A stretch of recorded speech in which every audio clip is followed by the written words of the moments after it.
Bueno, queridos financieros, nos vamos con este octavo video respecto de lo que estamos conociendo y aprendiendo por los medios de información y desinformación sobre Andrés Manuel, y lo que sabemos es que con relación al caso de Mourinho y la acusación de Obrador, se hizo un análisis, se creó una comisión investigadora en la Cámara de Diputados y el 11 de marzo Mourinho envió a la PGR y a la Secretaría de la Función Pública los documentos relativos a los contratos que había firmado en esas fechas que habíamos señalado, ¿verdad? 2003-2004, y bueno, era representante legal efectivamente de la empresa de su familia para con Petróleos Mexicanos, y derivado de las investigaciones que se hicieron por las dos dependencias correspondientes, pues ya el 13 de marzo del mismo año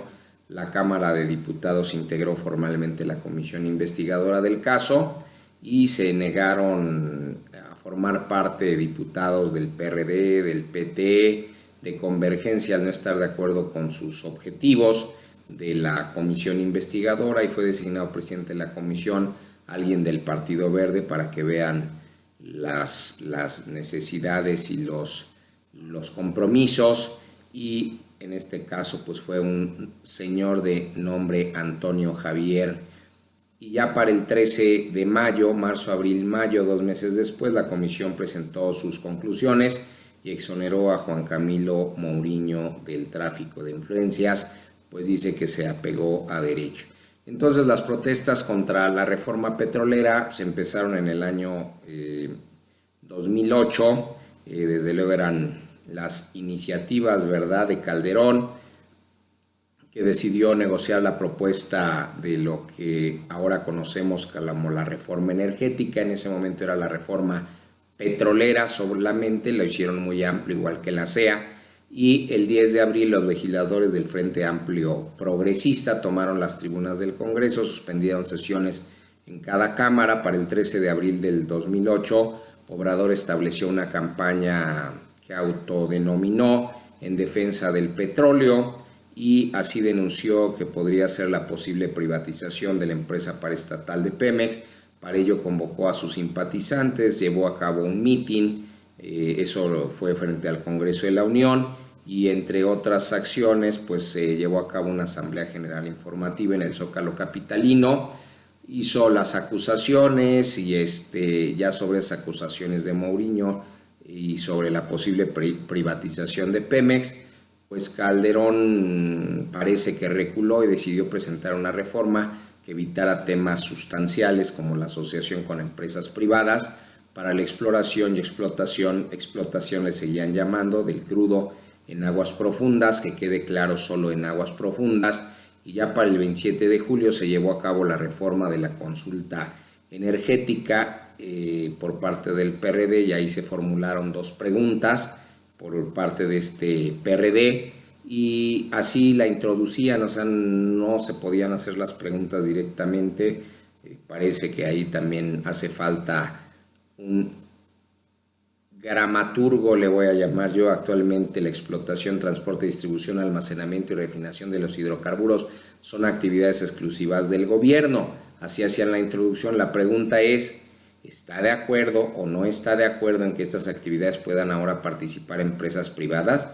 Y después la segunda pregunta decían que en general está de acuerdo o no está de acuerdo con que se aprueben las iniciativas relativas a la reforma energética que se debaten actualmente en el Congreso de la Unión. Entonces, pues prácticamente la reforma energética no es sino un triunfo ¿de quién? Pues de Calderón, ¿verdad? Y a este respecto, la consulta, según el reporte final de Camacho Solís, pues se tuvo una participación de 967.848 personas, que sumadas a los que habían realizado ya en la capital del país, pues decía Camacho que sumaban 1.793.876 ciudadanos, y en la primera pregunta 901.588 estuvieron en contra y que 51.726 estuvieron a favor, 14.534 votos fueron anulados, y sobre la segunda pregunta lo que llama la atención es que la misma cantidad de votos fueron anulados, y pues creemos que no sabemos cuál fue su método o medio de valoración. Sobre la segunda pregunta, bueno, se habló de 874.517 ciudadanos que votaron por el no y de 69.881 por el sí. Para el 30 de julio, Ebrard entregó al presidente del Senado, o sea, Krill, los resultados de la consulta petrolera. Finalmente, el 23 de octubre, el Senado aprobó por mayoría la reforma petrolera, misma que habría la posibilidad, en este caso, a Pemex, a lo que ellos llamaron la iniciativa privada, y le otorgaba la autonomía presupuestal a Pemex. Estamos hablando del 23 de octubre y estamos hablando de qué año. Pues pónganse listos en ese sentido. Y le otorgaba la autonomía presupuestal y promovía una política de Estado en materia de hidrocarburos. Ya para el día 1 de diciembre del 2013, ya estamos hablando de otro sexenio, ¿verdad? Llamó una vez más Obrador a acercar pacíficamente el Senado. Se hizo una previsión de los inicios de la discusión de la reforma mal llamada energética. Un día después se dice que sufrió un infarto al miocardio y así fue internado de urgencia en un hospital de la Ciudad de México. Se informó de inmediato que estaba grave pero estable y fuera de peligro. O sea, grave pero estable y fuera de peligro. Bueno, así los médicos. Ya como candidato a la presidencia de la República en el año 2012, bueno, pues se empieza desde el 25 de julio del 2010 con un discurso en el Zócalo. Así anuncia su posible participación en las elecciones hacia el 2012 y desde luego, bueno, antes de que el Frente Amplio Progresista, que lo conformaban el PRD, el PT y Movimiento Ciudadano, realizara el proceso de selección interna, López Obrador, en entrevista para un periódico de la ciudad, dijo que pues no pretendía fundar un partido, que iba a buscar uno que los registrara de acuerdo a sus principios, y por otra parte, bueno, pues señaló que por el momento no hablaría acerca de su posible candidatura para evitar acusaciones anticipadas de campaña. Y ya para el 11 de marzo del 2012, en el Teatro Metropolitan, tomó posesión como candidato oficial del partido que se llamó Partido Movimiento Ciudadano a la presidencia de México. Y ya en el que fue el proceso electoral del 1 de julio,